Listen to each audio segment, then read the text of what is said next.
Hi friends, welcome to my channel. Recently నేను Bhadrachalam video పెట్టాను కదండి. ఆ రోజు మార్నింగ్ టెంపుల్కి వెళ్ళాము, ఈవినింగ్ ఏమో పర్ణశాలకు వచ్చామండి.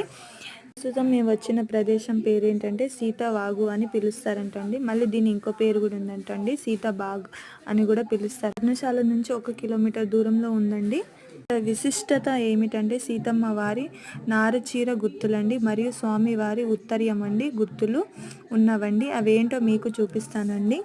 ఇదిగోండి కనిపిస్తుంది కదా, ఇది స్వామివారి ఉత్తరీయం అండి. 9 గజాల పొడవుతో ఉందండి. ఇది స్వామివారు నడుముకి భుజానికి కట్టుకునే కండువా అండి. ఇక్కడ డబ్బులేసి కనిపిస్తుంది కదండి, రాతి పళ్ళం అనుకొని ఇందులోనే స్వామివారు సీతమ్మ వారు పండ్లు పలహారాలు స్వీకరించేవారండి. చూడండి, ఇందులోనే ఇక్కడ నుంచి ఆ చివరి వరకు ఉత్తరీయం అండి. చూడండి స్వామివారి ఉత్తరీయం. ఇప్పుడు మనం చూసేది సీతమ్మ వారి కనిపిస్తుంది కదండి, ఇది సీతమ్మ వారి చీర గుర్తులండి. ఇది 5 రంగులు 20 గజాల పొడవుతో ఉంటుందండి. చూడండి ఎంత పెద్దగా ఉందో. 5 రంగులతో ఉండేదంట అండి సీతమ్మ వారి చీరలు.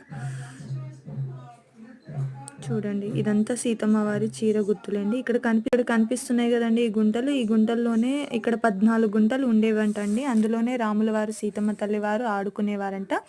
అయితే ఒక నాస్తికుడు ఇది నిజమా అబద్ధమా అని మొత్తం కూలగొట్టేసరికి ఆ చివరికి 4 మిగిలాయంటండి. ఇక్కడ కనిపిస్తుంది కదండి, ఇది రాముల వారి సింహాసనం అండి. ఇక్కడే కూర్చొని సీతమ్మ వారి కాపలగా ఉండేవారు రాముల వారు. ఇది కనిపిస్తుంది కదండి, ఈ నదిలోనే సీతమ్మ తల్లి వారు స్నానం చేసేవారు. ఇక్కడ కింద కనిపిస్తుంది కదండి, ఇది స్వామివారి కాళ్ళ గుర్తులండి, అచ్చులండి. చూడండి, ఇప్పటికి ఏ అచ్చు అయినా చెక్కు చెదరకుండా ఇప్పటికీ అలాగే ఉన్నాయి కదండి.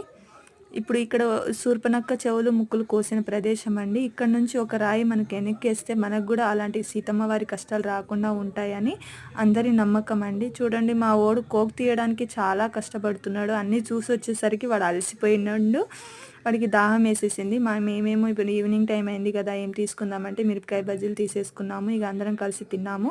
నేను నెక్స్ట్ పార్ట్లో ఎక్కడికి వెళ్ళాము ఏంటి అనేది నెక్స్ట్ పార్ట్ పెడతానండి, కంపల్సరీగా చూడండి.